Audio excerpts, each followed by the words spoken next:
Hello, everybody. I'm Will. And I'm Kristen. This is So I'm Watching This Show. All right. When we started this show, we started out as a podcast only.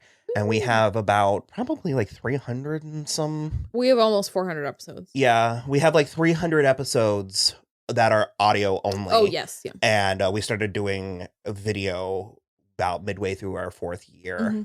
Third year. And basically, some of those episodes that are audio only, I think are particularly good or interesting or funny or whatever. And so I was going to see if I could convert them to the YouTube by adding some pictures and video clips and trailers and stuff like that, or trailer footage. Yeah. So yeah, if you clicked on this, you know what it is that you're about to listen to us talk about and maybe enjoy watching some visual aids. Pictures. So yeah. Right. Bye. See ya. Okay, we just got back from seeing the new Halloween movie, which is called Halloween 2018.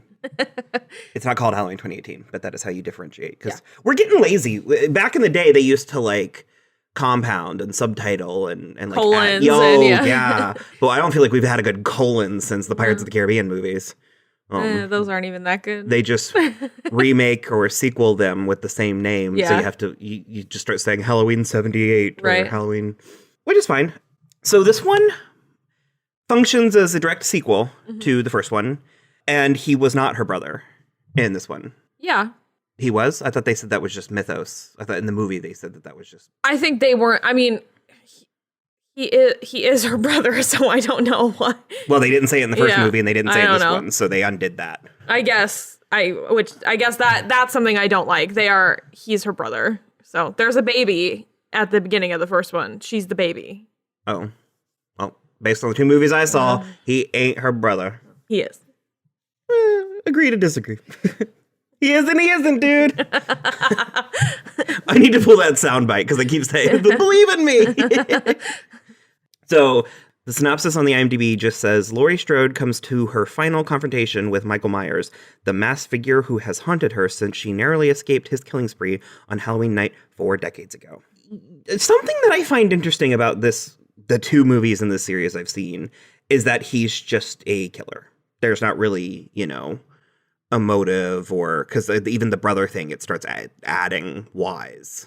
Yeah, well, that's what I was going to say. In the first one, it's because she's the sister that unfinished it's unfinished family stuff. But I'll say I did like this one, the new one. I liked it a lot. But my biggest issue is that it really changed his whole deal. Like he went after like 4 specific people in the first one, and he indiscriminately killed like 24 people in this one. I'm not piggybacking off the bit we just did, but I agree and disagree. I actually enjoyed this a lot, probably because I had the least stakes. I had nothing. I didn't even watch a commercial for this movie. I knew nothing about it. I didn't know Judy Greer was in it until 3 days ago. Yeah. So I thought, for the most part, I noticed it with the opening credits, because they did the Halloween font and the pumpkin was there and it looked like the old version. And I kind of like chuckled a little bit, and I was like, it's interesting the state of movies where we're at right now, because, there was a lot of sequels and remakes and stuff in the 90s and 2000s. And the MO there was trumping things. Yeah. It was like new and improved and bigger and better. And it seems like, of course, this isn't the first movie to do it, but this is where I really started. Actually, probably the Where the Wild Things Are movie is one of the first that I feel like they really started to, Weird throwback.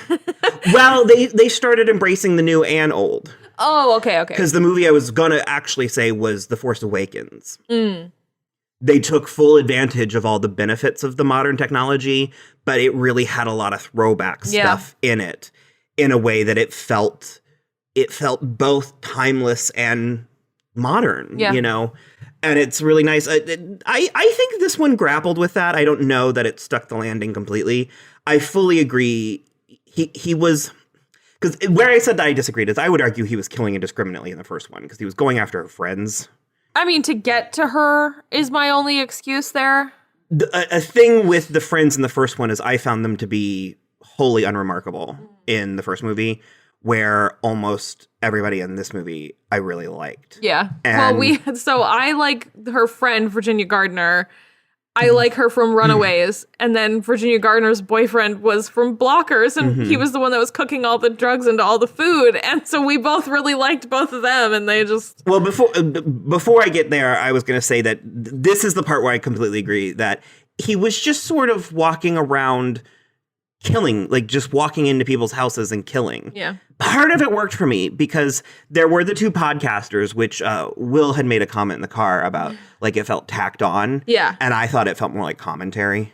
Oh, I mean, I think it felt tacked on just in a way where, like he said, where it's like they just needed a reason to get into the hospital, and that's all the rage. I mean, Netflix just released, what was it, The Making a Murderer 2. So in that regard, I just thought that it was I thought that it was more like, these podcasters. Like, I was looking at them like they were trying to get, like, a serial, like a hit. Yeah, no, I totally felt the same way. Tacked on, it's not that it didn't, like, it wasn't good commentary. It just, like, didn't go with the rest. It was like... I expected them to be more of a presence in the whole movie. There's, like, a clear demarcation. Once the podcasters die, it's a different movie after that. As I mentioned, we were talking a little bit in the car. I mostly asked Will. I'm always curious to know what he thinks. And so he kind of let us know. Yeah. I liked, because one of the notes I wrote down is how interesting and eerie it was how much he was doing in the daylight, just walking around in daylight, and also just in public. Yeah. And I think that's actually fairly accurate, that I feel like if anyone were to ever do something like this, I feel like they'd get a good 3 or 4 people in, or they could get a good 3 or 4 people in before anyone started noticing. Yeah, for sure. That's how serial killers happen. I don't know that. Well, I mean, like, walking into a gas station and just, like, dismantling people while people are pumping gas. You know what I mean? Like, I've been in Wawa's waiting for my sandwich that someone could have killed 3 people before I noticed. Sure. Especially if they're not screaming. You know what I mean?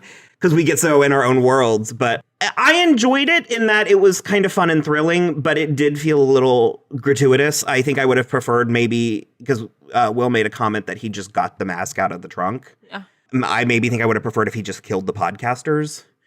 Or the guy, like, I don't know. The 4 of them felt like a lot. Yeah. And again, that was one of the other issues, is that it was so much more gruesome than the original. Again, it's so funny. By the end, yes, but literally my third note says it's not very gory. Oh, I mean, it's not. Several of the kills happen off screen. Like, or we're seeing him and not them. Yeah, but we see the aftermath of almost some of everything. them, yeah. I don't know. It's definitely a lot more gory than the original. We weren't watching a ton, like, we weren't watching scenes like Psycho, where it's like he's stabbing them to death in the shower in a scene that goes on for like a minute. We weren't seeing a lot of that, but certainly by the end, I definitely thought it had gotten a little bit gratuitous, I guess. The thing that almost broke the entire movie for me is the kid in the truck. Yeah. Teenagers in horror movies are kind of a different thing. Yeah. And this was like a child. Yeah, he was like 12. And we have no real reason to know if the kid was gay, but he was talking to his dad about wanting to go to dance class instead of going hunting. Yeah. And they were actually having like a conversation. Yeah, the dad, where the dad was like, I know you like that. And the kid is like, I'll do this with you, but... Yeah. Okay, what about just the weekends? I don't know. It just seemed... That's really what I'm saying, odd. where it was like too gratuitous and too gruesome. There were like too many deaths that weren't even like, that was not remotely related to Laurie and everything else. And then it was also like a kid, and then it's also just terrible. Mm-hmm. That was a lot, because I just figured the kid would either find his dad dead or we just wouldn't know what happened. Yeah. But he kills the kid in the car, and I just was like, I don't know.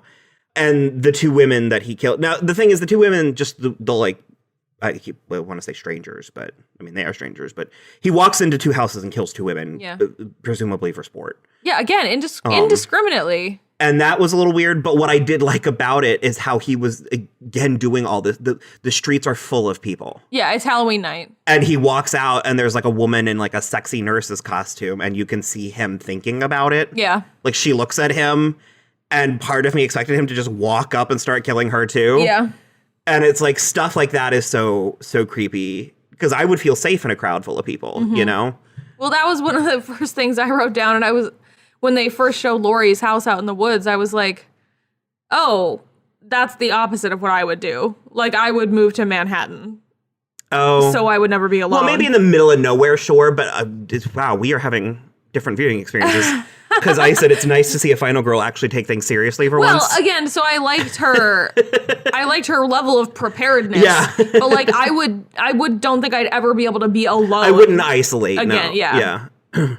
The kid, I don't know his name, but Dan's kid and Vicky were the hardest for me. Yeah. Because, and I think it's part of like the time that, we talked about watching the original Halloween, and I was like, it was interesting and difficult for me going back because I already know the rules. Mm-hmm. And so it was difficult going back to a time before the rules existed. Yeah. And so I very much tell stories by rules. And this broke a lot of the rules.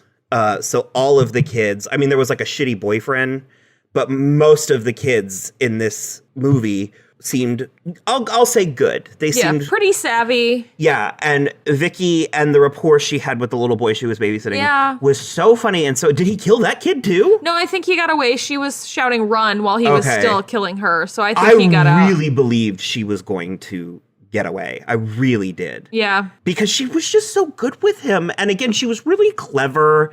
Because it wasn't smart. You mean she wasn't being a bitch to the kids like Annie and the old one? And it wasn't smart in like a way where it's like it like wasn't pandering in the way that sometimes, especially female characters, they can be like, oh, she's strong in a way that's like not. She was savvy. She was very clever. And I don't know, it bummed me out. At least he only stabbed her twice. I mean, you're right.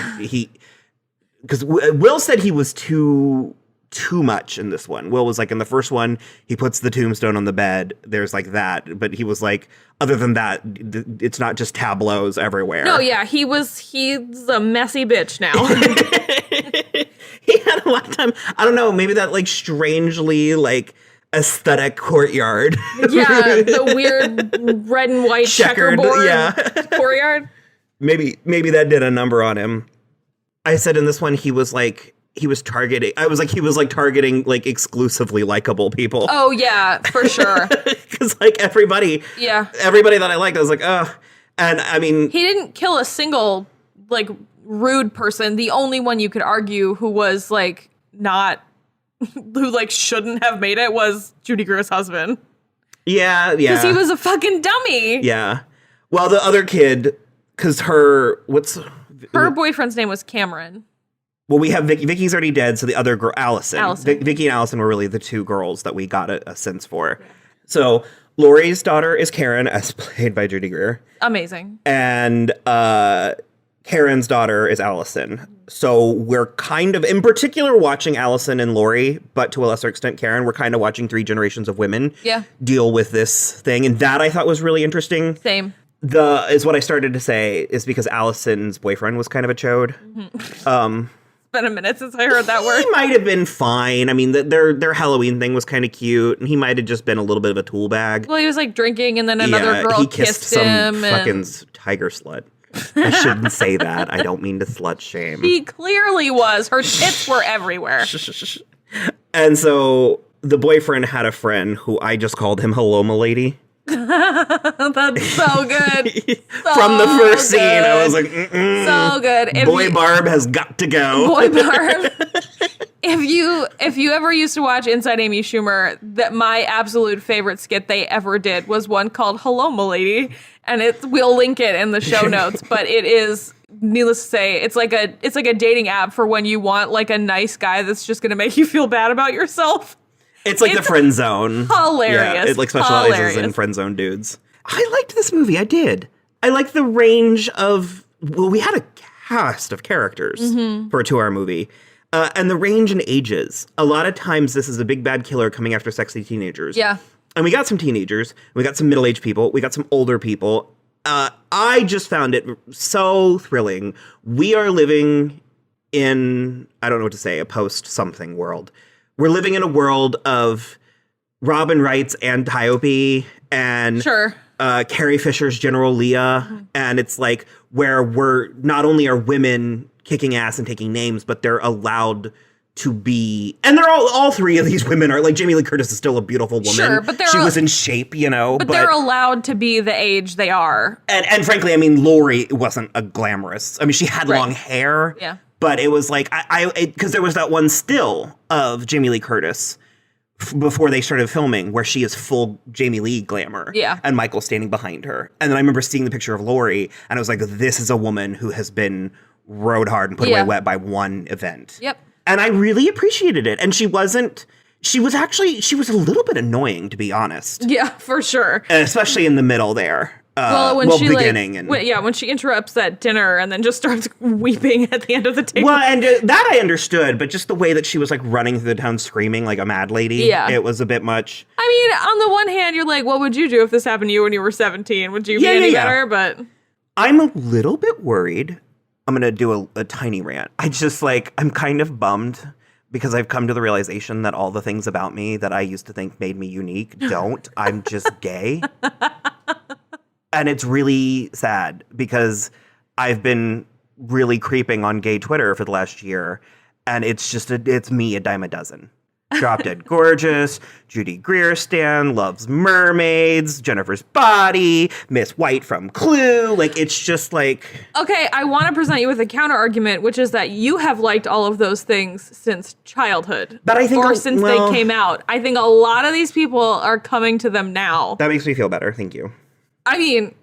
We both are still the basicest bitches that you can be. So. I was just always proud of the fact that I was like, I love Judy Greer and she's the best and blah, blah, blah. And it's like, oh no, that well, I mean, a gay that likes character actresses? What? I think you need to recognize the point that we are a very large generation and we all came of age at the same time when all these movies were happening. You are never going to be the only one that saw something. She's in the wedding planner. Yeah. People know who she is, but now she's in Jurassic World. I've just always had this fondness. And so anyways, Judy Greer, I love her so much, but I'm a little bit worried that she's being typecast. As like a shrewish mom. Because Jurassic World, Ant-Man, Ant-Man She's better in Ant-Man. Yeah, but it's the same. Yeah. It's the same thing. And so I'm like... Look, you know what? If Judy Greer... I was clicking my thumbs up at that point. If Judy Greer wants to start making paychecks right now, I'm for it. Well, isn't she like Caesar's queen in Planet of the Apes? That's an interesting role. I have no idea. I've never seen that. The James Franco or the Michael Sheen. James Franco was in the first one. Oh, the newer ones? Yeah. Oh, I definitely. She's like I've only seen the first one. In those. She does mocap. Oh, okay. I have not seen the ones where they have like a kingdom. Only the first one. Because I think they have a wedding, and they put flowers in her hair. It's weird. It's. I mean, you're familiar with the concept of Planet of the Apes. Piggybacking a little bit off of watching The Haunting of Hill House all week, I actually found this to be a slightly. I mean, maybe you disagree, but. There were times this was restrained where it didn't have to be. It could have gone more full throttle. Oh, absolutely. Will and because Will and I were mentioning it a couple of times, and I would literally never suggest you watch them, but I've seen both Rob Zombie Halloween movies, and they are hellish. Like, I don't ever want to see it again. Sometimes I still imagine parts of it. That bad? It's horrible. Is it as bad as Evil Dead? The new one? Yeah. Yes. Disgusting. I hated it. Okay. The first one is decent, but they're both too much. They're Rob Zombie. They're too much. And so I definitely Dragula. Yeah. I definitely agree with you in that sense where this could have gone full torture porn movie. You know what I mean? And it really did pull back. I felt like it was very half and half. Half of the movie I feel was catering a little bit more towards a modern audience, and the other half felt like it was like they couldn't decide if they wanted to go reinvent or old school, so they split the difference. Yeah, which to my mind makes kind of a disjointed movie, but a little, but not in a way that broke it for me. Because I did like all the times that they obscured Michael, which they do in the first one. Yeah. Where he's just sort of in the background. And even it's funny because a lot of the gore I think was a bit more aftermathy. The head, as Will put it, he steps on. I don't even feel like covering that. It was weird. What was it? The doctor. I don't remember his name. Lori just calls him the new Loomis. Yeah, that was the part that I was like, you needed to give us more if we were going here. I will say that's probably the biggest like plot misstep. The doctor is like obsessed with Michael to the point that he like won't let them kill him and instead kills Will Patton, the cop, the like nice cop in this one. I fucking love Will Patton, and then puts quote unquote dead Michael in the back of the squad car with Allison, and then he's just suddenly alone again. But then he weirdly didn't want to kill her. I don't know. Michael Myers like motives are so cloudy to me now. It's very well. Basically, he got his head stepped on. Yeah, the doctor, and Will said that it looked like his head was full of pomegranate sludge. Ugh. So that was a bit much. I mean, that stuff doesn't really faze me anymore. Because it's so funny. I've made such a big stink about not liking scary movies in the theater, and this was mostly a piece of cake. Yeah. So yeah, it ends in a pretty spectacular scene. Laurie gets her family. Karen and Karen's husband. Who was Karen's husband? Toby Huss. Yeah, I know him from things. Yeah, he's been in a handful of things. He was on *Halt and Catch Fire*, which is how Will and I know him, but he's been in some other stuff lately. She gets the three of them there. Michael shows up, kills Toby Huss, which, I mean, I guess it was sad, but Will got so mad. And it was a good point. But basically, Michael drives to the house in a police car. So that's why Toby thinks it's the police, and he thinks they found his daughter. And so he like goes out, and there is a tableau set up of one of those two officers were so likable. I know. We're talking about the Bon Me. It was like, that's why I was like, it was almost exclusively like, you like this person? Guess what? Yeah. And he apparently hollowed out his head. Because I don't know that would work with a skull in there. You think essentially you think it's a jack-o'-lantern sitting on the seat, but it's the guy's head with a flashlight up his neck. I think all you actually would have to do is remove the eyeballs. Okay. It would work with a skull, but I mean, this is a hole in your skull, and these are holes, and these are holes in your skull. But that means that in the midst of this bloodbath, Michael took the time to sit down, cut off that guy's head, remove his eyes, somehow make the esophagus large enough for a flashlight to fit up, and then posed him on the lap of the other officer in the driver's seat, just on the off chance somebody was going to come out and open the cop car door. Well, but also Michael did that after driving. Like, he positioned them there after driving there. Right. Then got out on the other. I don't know. It feels... Well, I was like, this feels like Michael. He's a crazy bitch. Well, now we know he's a messy bitch, but like... He wasn't until now. The freak jumped out. Yeah, there you go. That's fine. The whole movie, I was hoping and praying that, because Judy Greer kept going on and on about her childhood. Yeah. She was a pretty dramatic bitch too. She was. Drama seeks. It runs in the family. Because she took a moment once they were at the house, and because her husband's like, what is all this? And she just like dramatically like pauses with her hand on the table and looks over her shoulder, and she was like, it's my childhood. Yeah. Which we know from the unnecessary flashbacks. The monologue was fine, because she was like, I learned how to shoot a gun at 8. Yeah. And right there it was like, ping. Yeah. I was like, final girl. I was like, Judy Greer. And I was hoping, because the movie had set no precedent. Because I mean, I guess Karen wasn't all that likable, but because it was Judy Greer, I just had an affinity. Well, I mean, the idiot was wearing a Christmas sweater on Halloween night. She was wearing a Christmas sweater on Halloween night. So, I don't know. I just had it in my head that I was with you guys, because you mentioned in the car that you were thinking that they were going to kill Laurie. I kind of hoped that Laurie was going to end up sacrificing herself for this Karen is looking like a big Allison. hit. I mean, they're going to milk this thing. Well, I guess there's already like a sequel talked about. Mm-hmm. I literally don't know how. Again, I don't know how. Well, essentially, probably the most scared I was in the movie. I was most nervous in the scenes with Vicky, because we didn't know. We knew something was coming, but we didn't know what and from where. And then after that, the most scared was when Laurie was going through the house, because there wasn't really any music. Yeah. I liked the music in this so much better, because it will mention in the car that it was crisper in a way that bummed him out a little bit. And that's just the nature of modern music and filmmaking. I also I think that like Atticus Ross or Trent Reznor and Atticus Ross don't know how to make a not crisp soundtrack. I mean, I would have gone more streamlined because I was kind of like, ooh, there was a little bit of like a thing underneath it. But my issue with it in the first movie was never that it's not an iconic score.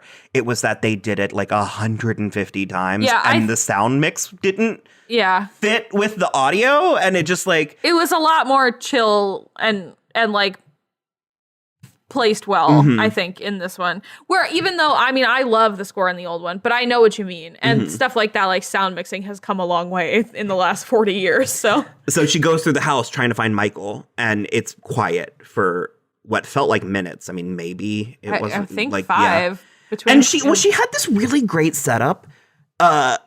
When she cleared a room, the like gate would come down, and part of me was like, why does it matter if he's in the room or not? Just drop all the gates.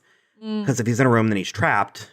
And if not, then he can't get in there. You know, I don't know. He could go out the window and come back. But anyways. Well, also, she is actively trying to kill him. We do find out that she kind of like willed this into existence.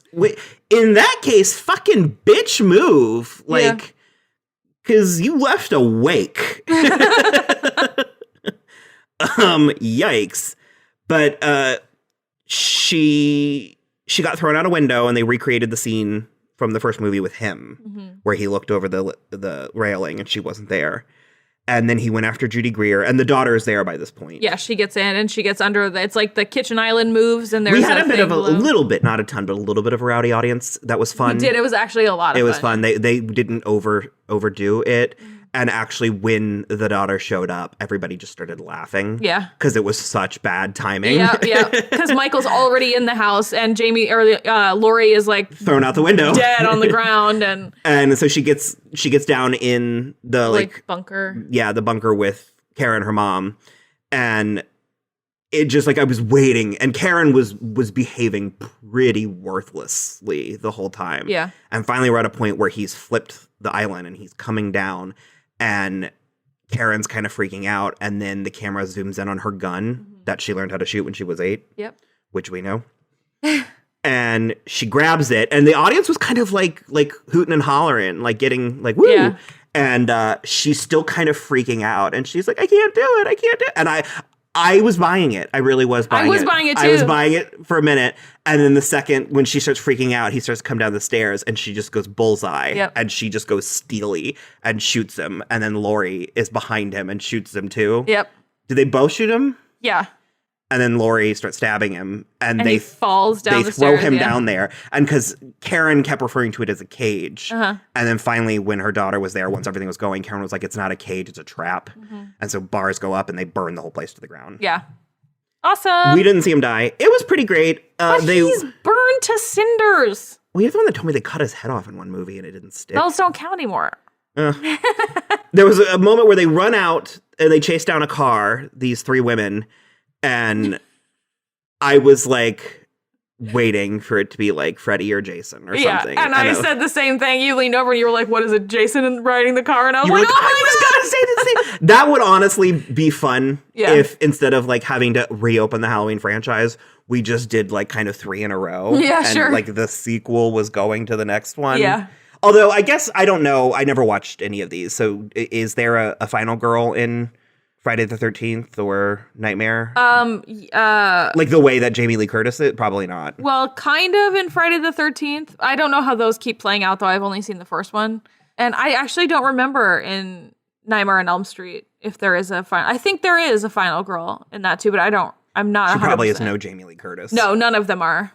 I saw a tweet earlier today where they were like, I love Jamie Lee Curtis and all, but they're like, I can't stop thinking of Kristen Wiig's SNL skit. The Activia?